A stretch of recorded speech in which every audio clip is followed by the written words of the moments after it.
Houston, we are complete with the environment check. Oh, Roger, APCUD, acting work. You're looking at arguably one of the most interesting people in the world.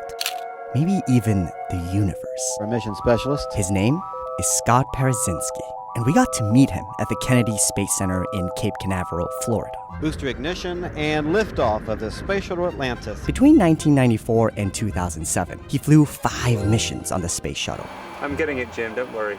Completing 7 spacewalks, and after he retired, he was inducted into NASA's Astronaut Hall of Fame. By the way, Parazynski is a physician.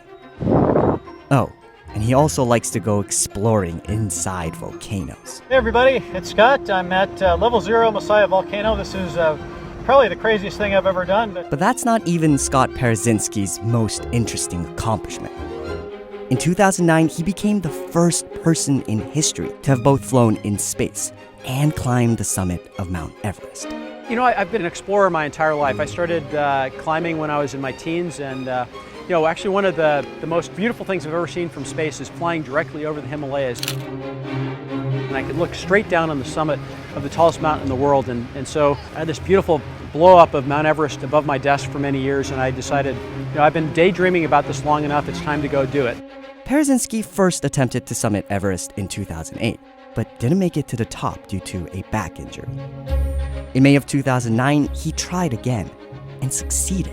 It took me a couple of attempts, but I did make it to the top of the world, and I made it a round trip, very important. I think I'm drawn to physical and intellectual challenge, and so one of the things I love about spaceflight and also mountaineering and deep sea diving is it forces us to be really creative, solving enormous technical challenges through technology to make it safe to go there, to perform science there, to support life. I'm really drawn to things that challenge us physically as well as technologically. Parazynski remained the only person to have flown in space and summited Everest until 2018, when Italian astronaut Maurizio Celli also reached the top. During his career as an astronaut, Parazynski spent 57 days in space. We had Scott getting ready for the day there. And one of his spacewalks is considered to be one of the most dangerous of all time. This is going to be a big day for NASA. Parazynski's goal? To repair a damaged solar wing on the International Space Station. We're more or less at the limit of the station arm's reach. To do this, he was attached to the end of a robotic arm that was 90 feet long, moving him further away from the safety of the station's airlock than any astronaut in history. 2 deployed to 3. Yay! All right. Parazynski got it done. Nice teamwork.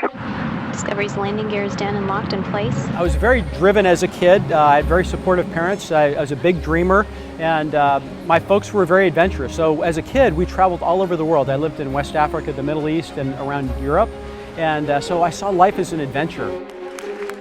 NASA inducted Parazynski into the Astronaut Hall of Fame in 2016. Hey everybody, I'm Scott Parazynski, founder of Fluidity Technologies and inventor of the FT Aviator. Today, he's the CEO of a startup that develops flight technology for drones. One opportunity led to the next. I've continued to try and push myself, but also as an inventor, push technology, and it's been a lot of fun.